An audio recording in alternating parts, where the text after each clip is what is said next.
اس کے بعد پھر اللہ اور اس کے حبیب کے اوپر خوب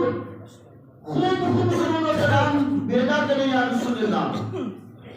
صحابی رسول اپنی یہ تمنائیں، دو تمنائیں رکھتے ہیں۔ اتنی دیر میں جبریل بارگاہ رسالت میں آئے۔ جبریل نے آ کر کے مصطفیٰ جان رحمت صلی اللہ علیہ وسلم کے کانوں میں یہ عرض کیا، سلام عرض کی رب کی طرف سے، اور رب کا یہ پیغام سنایا محمد عربی صلی اللہ علیہ وسلم کو جبریل نے عرض کی، یا رسول اللہ، اللہ تبارک و تعالیٰ نے یہ پیغام بھیجا ہے کہ یہ غریب صحابی آپ کے پاس، بات میری توجہ سے سنیں، آپ مسجد کا بھی دھیان رکھیں کہ بات بڑی قیمتی بات ہے جو میں آپ تک پہنچا رہا ہوں، صرف میری طرف توجہ رکھیں۔ آپ درود پاک پڑھیں، اللہم صلی وسلم علی سیدنا ومولانا محمد وعلی آل سیدنا ومولانا محمد وبارک وسلم صلاۃ و سلام علیک یا سیدی یا حبیبی یا رسول اللہ۔ جبریل نے عرض کی، یا رسول اللہ، یہ جو صحابی جس نے آپ سے دو تمنائیں کی ہیں کہ میری زندگی کی دو تمنا، دو آرزویں ہیں میری، یا رسول اللہ، اللہ نے یہ پیغام بھیجا ہے کہ اس کا مختصر اس کا وقت رہ چکا ہے، کل زور کی نماز سے پہلے اس نے اس دنیا سے چلا جانا ہے، کل زور کی نماز سے پہلے اس کا انتقال ہو جائے گا۔ اس مختصر سے وقت کے اندر یہ دو چیزیں کیسے ہو سکتی ہیں؟ اللہ کے رسول صلی اللہ علیہ وسلم نے جبریل کا یہ پیغام سننے کے بعد آقا کریم کی آنکھوں میں آنسو بھی آئے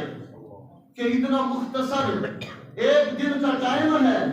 کل زور سے پہلے اس نے انتقال بھی کر جانا ہے، اس کی میٹھا کھانے کی خواہش بھی ہے اور نکاح کی بھی خواہش ہے۔ آقا کریم نے فوراً حضرت عثمان غنی کو بلایا، کیونکہ تاجدار کائنات صلی اللہ علیہ وسلم جب بھی اسلام کے لیے کسی چیز مالی ضرورت پڑتی رہی،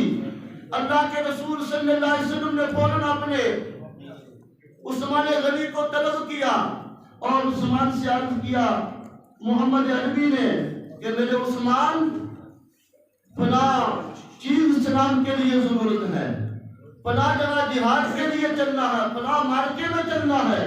فلاں غریب ہے اس کی مدد کرنی ہے۔ حضرت عثمان غنی تیار ہو جاتے اپنا مال خرچ کرنے کے لیے۔ آقا کریم صلی اللہ علیہ وسلم نے ارشاد فرمایا،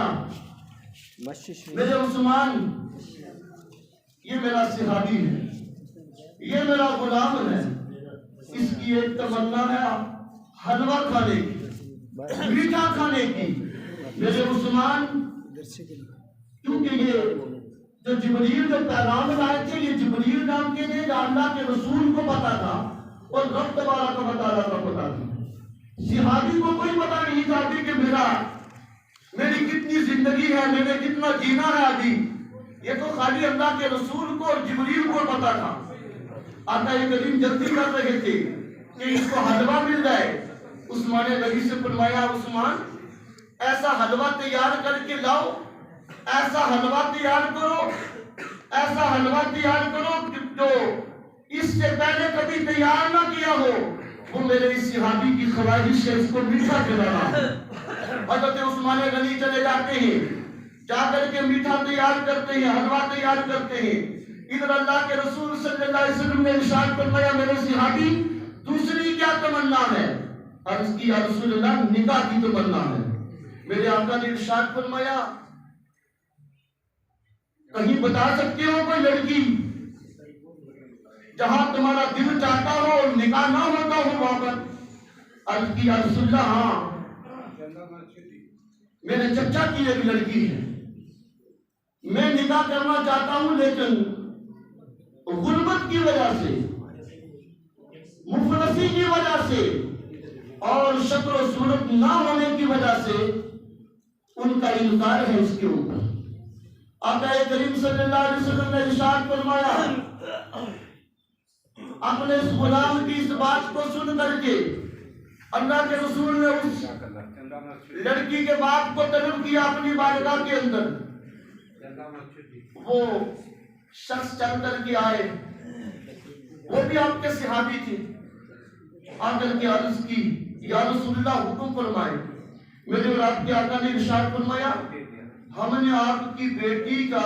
رشتہ طے کر لیا ہے، مہر کا بھی بندوبست میں نے کر لیا ہے اور ولیمے کا بھی بندوبست یہ محمد عربی خود کرے گا، دونوں انتظامات ہو چکے ہیں، اب تم تیار ہو جاؤ، اس بیٹی کا کل نکاح کرنا ہے، آج شام سے پہلے پہلے اس کا نکاح کرنا ہے۔ صحابی نے عرض کی یا رسول اللہ اگر اجازت ہو میں گھر جاؤں اور اپنی بیٹی سے رائے کر لوں، بیٹی کی کیا خواہش ہے،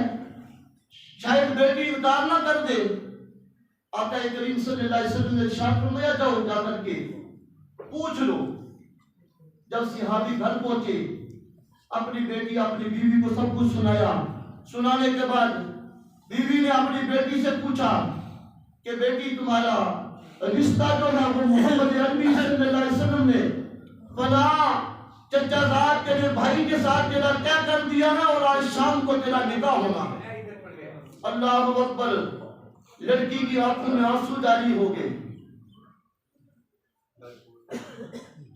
عرض کرتی ہے لڑکی، ماں نے پوچھا بیٹی تیری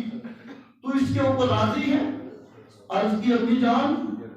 راضی کیوں نہ ہوں گی، جب قیامت کا دن ہوگا اور سب کے رشتوں کی جب باتیں ہوں گی آپس میں، کوئی کہے گا کہ میرا رشتہ جو تھا میرے نانا نے طے کیا تھا، کوئی کہے گی میرا رشتہ میرے دادا نے طے کیا تھا، کوئی کہے گی میرا رشتہ میرے ماموں نے، میرے چاچا نے، میرے بھائیوں نے، میرے رشتہ داروں نے طے کیا تھا، اور میں کتنی خوش نصیب ہوں کہ میں سر اٹھا کر کے کہوں گی کہ میرا رشتہ سارے جہان کے اس مالک و مختار محمد عربی صلی اللہ علیہ وآلہ وسلم نے طے کیا تھا۔ امی جان میں خوش ہوں اس کے اوپر۔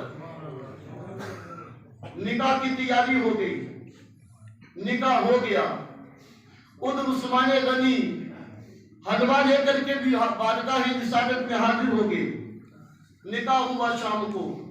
حلوہ بھی پیش کیا۔ اب یہ دونوں وہ صحابی اور اپنی بیوی کو لے کر کے وہ حلوہ لے کر کے جاتے ہیں اپنی جھوپڑی میں۔ ابھی حلوہ بھی پلیٹ میں نکالا ہی تھا، آقا کریم صلی اللہ علیہ وسلم نے ادھر ایک صحابی کی ڈیوٹی لگا دی کہ آپ نے اس کے مکان کے ارد گرد رہنا ہے اور اس کا خیال رکھنا ہے، یہ پتہ لگانا ہے کہ جب گھر میں کوئی شور شرابہ ہو، کیونکہ آقا کریم کو یہ پتا تھا کہ کل زور تک یا اس سے پہلے انتقال ہو جائے گا، تو فرمایا کہ اگر کوئی مومن نہ ہوئی، کوئی چہل پہل نہ ہوئی، کوئی رونے کی آواز آئی تو مجھے خبردار کر دینا، محمد عربی کو خبردار کر دینا، پھر انتظام کریں گے اس کا۔ صحابی چلے جاتے ہیں اور وہ بھی میاں بیوی دونوں اپنے جھوپڑی میں ابھی حلوہ نکال کر کے رکھا تھا پلیٹ کے اندر۔ اب کیا وہ اپنے دل کے اوپر ہاتھ رکھ کے بتاؤ کہ اگر زندگی بھر کی کسی کی تمنائیں پوری ہوئی ہو اور سامنے حلوہ رکھا ہو، اگر ہمارے سامنے رکھا ہو ہم کیا کریں گے؟ اور کوئی بھی ہو لیکن وہ صحابی رسول ہیں، حلوہ سامنے رکھا ہے، ابھی اس کی طرف ہاتھ بڑھا ہی رہے تھے، اتنی دیر میں کسی نے دروازے پر دستک دی، کہتا ہے کہ میں سائل ہوں، جیل سے آج ہی مجھے رہا کیا گیا ہے اور بہت دنوں کا بھوکا ہوں، اگر کچھ ہو آپ کے پاس تو اللہ کے راستے میں مجھے دے دو۔ صحابی نے جب آواز سنی تو اپنی بیوی سے کہا کہ جب دروازے پر دیکھو کون ہے۔ جب دروازے پر پہنچی تو دیکھا ایک سائل، کہا ایک سائل مانگنے والا ہے، کہہ رہا ہے تو اللہ کے نام پر کوئی کھانا کھلا دو، کچھ دے دو۔ صحابی نے اس سے کہا کہ اگر ہم کوئی بات نہیں، ساری زندگی میں نے میٹھا نہیں کھایا، اگر آج بھی نہ ملا تو کیا ہے، ایسا کیوں نہ کریں کہ ہم اس حلوے کو اٹھا کر کے صدقہ کر دیں، دے دیتے ہیں اس سائل کو۔ حلوہ اٹھایا اور اٹھا کر کے اس سائل کو دے دیا۔ رات گزر رہی تھی، رات گزر گئی، نوافل پڑھتے، عبادت کرتے کرتے صبح ہوئی، کرتے کرتے وہ جو صحابی دیکھ رہے تھے باہر کہ ابھی انتقال ہوتا، ابھی شور ہوگا، ابھی کچھ سنائی دے گی آوازیں، کچھ نہ ہوئی۔ آقا کریم نے ظہر سے پہلے اس صحابی کو بلایا اور بلا کر کے پوچھا، یہ بتاؤ کیا ہوا؟ عرض کی عرصہ بالکل خوشحالی ہے گھر میں، بالکل ٹھیک ٹھاک ہے، کوئی پریشانی نہیں، کچھ بھی نہیں ہے۔ آقا کریم صلی اللہ علیہ وسلم نے فوراً وضو فرمایا اور فرمانے کے بعد بارگاہ خداوندی میں سجدہ ریز ہو گئے۔ عرض کی بارگاہ خداوندی میں، مولا یہ جو جبریل جو پیغام تیرا لے کر کے میری بارگاہ میں آیا تھا،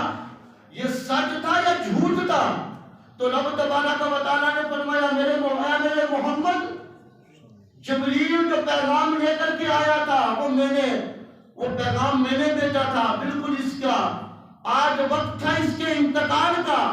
لیکن یہ انتقال کا جو وقت ٹل گیا، یہ اس وجہ سے کہ جو حلوہ اس کے لیے عثمان غنی نے تیار کیا تھا اور ساری زندگی کی جو خواہش اس کے سامنے تھی، آج تیرے نام میرے نام پر اس نے وہ حلوہ بھی اس سائل کو دے دیا، خیرات کر دیا، میں نے اس کی عمر کو اور بڑھا دیا، میں نے موت کو معطل کر دیا اس کے اوپر۔ تو پتہ یہ چلا کہ وَمِمَّا رَزَقْنَاهُمْ يُنْفِقُونَ، کہ وہ لوگ کہ جو اس اللہ کے دیے ہوئے رزق میں سے اللہ کی راہ میں خرچ کرنے کے پیاروں، ان کا بڑا مقام ہے، ان کا بڑا مرتبہ ہے۔ تو اس لیے اللہ کی راہ میں خرچ کیا کرو، اس کے دیے ہوئے رزق میں سے خرچ کیا کرو، اس کی راہ میں صدقات اور خیرات خوب خوب کیا کرو۔ اللہ تعالیٰ تمامی کے صدقات کو اپنی بارگاہ کے اندر قبول فرمائے۔ درود پاک پڑھنے، اللہم صلی وسلم علی سیدنا